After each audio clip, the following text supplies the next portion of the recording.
What does the Bible say about masturbation? Nothing. The Bible doesn't say anything at all about masturbation, and it's that silence that makes this such a difficult topic to cover.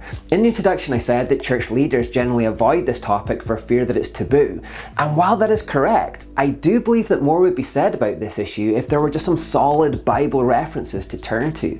Yes, it's true we're not talking about this issue because of embarrassment, but I think we're also not talking about it because we just don't confidently know what to say. There is one verse that some will occasionally use to speak against masturbation, and it's Genesis 38:9. There we read, "But Onan was not willing to have a child who would not be his own heir. So whenever he had intercourse with his brother's wife, he spilled the semen on the ground. This prevented her from having a child who would belong to his brother. But the Lord considered it evil for Onan to deny a child to his dead brother, so the Lord took Onan's life too." Let's make sense of this passage. In ancient Hebrew culture, if a married man died and left no children, his brother was often obligated to marry the bereaved widow. He would then have intercourse with her and produce children who would then continue the dead brother's lineage. There's more insight into this practice later in the Bible when the Sadducees tried to trap Jesus. They said to him, "Teacher, Moses said, if a man dies without children, his brother should marry the widow and have a child who will carry on the brother's name." Well, suppose there were 7 brothers. The oldest one married, then died without children, so his brother married the widow. But the second brother also died, and the third brother married her. This continued with all 7 of them. Last of all, the woman also died. So tell us, whose wife will she be in the resurrection? For all 7 were married to her. Today, if a woman can't have any children by her husband, she can go to a sperm bank and find a donor. In ancient times, of course, they couldn't do that, so this was just the ancient version of that practice. Brothers were considered to be the sperm bank, and any children would carry on the name of the deceased. There were a few good reasons for this practice in those days. Culturally, it was a great source of shame for women not to have any children, and it put her at risk of destitution and social insecurity to have no offspring or husband. When a brother stepped in to provide her with children like this then, the idea was that they would support her and take care of her into her old age. They would be her honour and they would bring her security. There was a wider benefit to the community too, of course, in that the children would multiply its numbers and give it strength. In this passage, we hear about a man called Onan who knew what was required of him, and yet when he was called to honour his dead brother and widow in this way, he refused.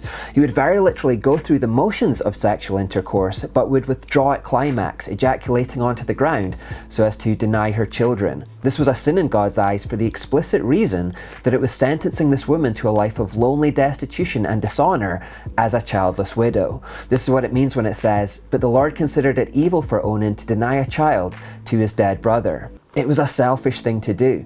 In the most basic sense, it was simply selfish for a man to use a woman in this way for his own sexual gratification, with no intention to give her what she needed from the transaction. What was not a sin in God's sight, however, was the mere act of Onan spilling his semen on the ground. Spilled seed itself is not what God took offence to here, and there's nothing in the passage to suggest that it was. Unfortunately, that's how this passage has often been taught, especially within the Catholic Church, who have used it since 1968 to support a total ban of contraception.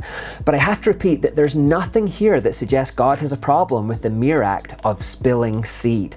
Sperm itself is not considered human life by God, and therefore spilling it on the ground isn't a kind of sperm murder, as some have claimed. Indeed, since a man will produce between 20 million and 100 million sperm per ejaculation, and since only one generally ever reaches the female egg, even successful pregnancies would have to be considered genocides by this way of thinking.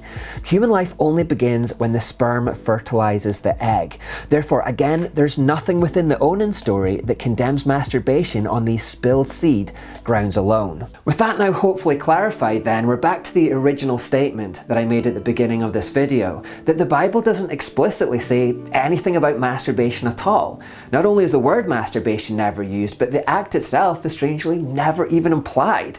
It's almost as if the issue didn't even exist in ancient times. To find a biblical position on the issue then, we're going to have to embark on a journey. I can't just point at one verse in the Bible and be done with it. And we're going to start on that journey, as I said in the introduction, by looking at the case for concession. This is the idea that masturbation could be acceptable to God as a way to manage the sexual impulse under certain circumstances. What follows in this section is my best attempt to present that side of the story.